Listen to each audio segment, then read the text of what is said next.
Hey everyone, I'm Ryan and you're watching the 60 Cycle Hum, and in this video I'm just going to do a little bit of a follow-up on the REVV G3 and G4 pedals. I've got them both now, so I might as well show how they sound different, how they compare.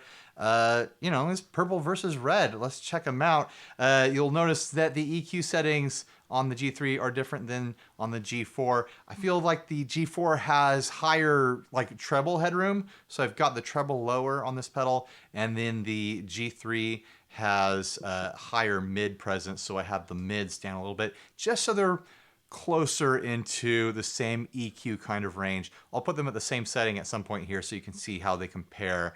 Let's get into it. Here is my dry signal from my Squier Bullet Mustang.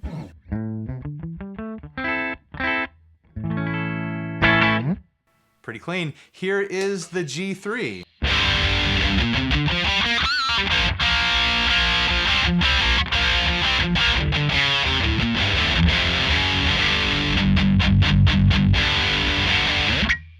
And the G4.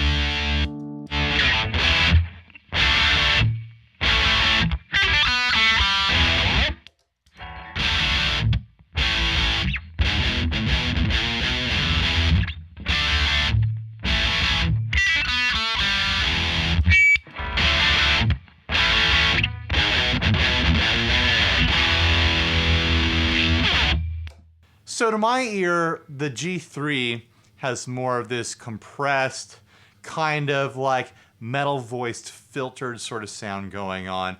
It's a great sounding pedal, in my opinion, for a metal pedal. It feels like pushing against a real amp. Both of them feel like you're pushing against a real amp when you're playing them. It's pretty a fantastic in-room experience.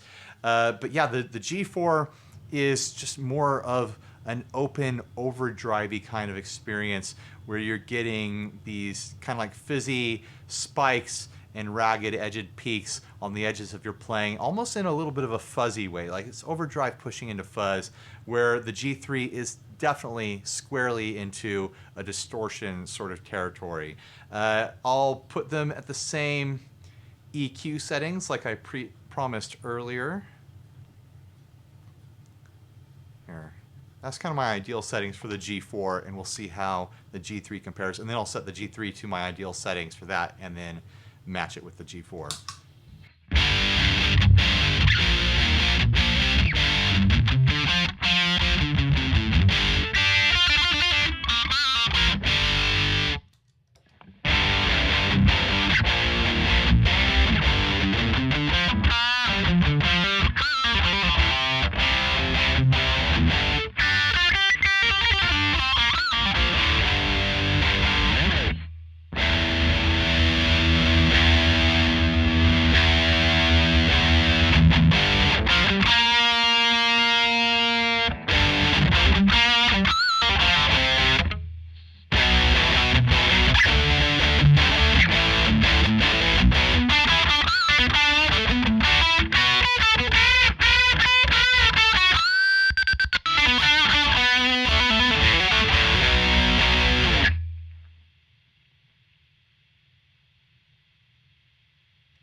I got sloppy on that. You can really tell that there's just a lot more treble headroom on the G4, which is why I had it rolled back on there earlier.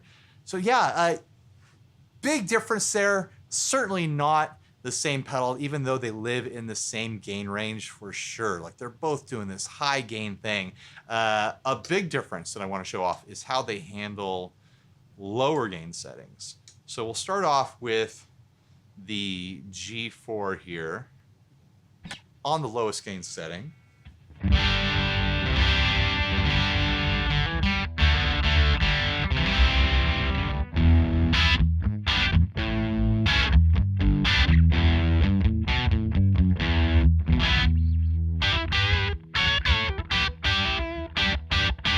You can really hear that overdrivey character.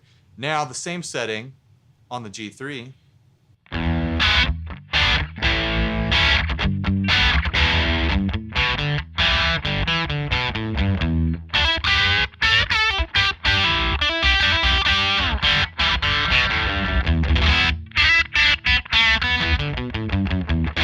It still sounds like a distortion. Like it doesn't clean up into a soft overdrive or anything like that, like the G4 does. Like it gets softer, it gets a little bit creamier.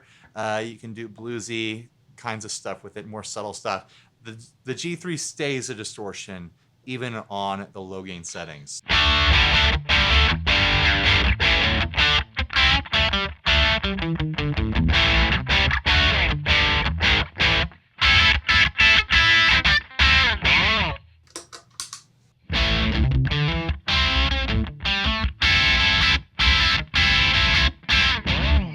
I mean, that's one of the big differences between them, and it's worth showing people so that they know, so that they can be, you know, aware when they're shopping for these things. Do you want a distortion voiced high gain pedal, or do you want an overdrive voiced high gain pedal? They're both really great. They both give this just awesome in-room experience where you do feel like you're pushing against an amp when you play it. I know I said that earlier, but it's true. These are great pedals. It really just comes down to what specifics you need from them. So thanks for watching. Please like, subscribe, dislike, leave me rude and nasty comments. You know the whole drill. Support us on Patreon. Go have a good day. Go do something fun. Treat yourself. Go get yourself a chocolate shake if you go out for lunch or dinner tonight. That's my recommendation. Later, guys.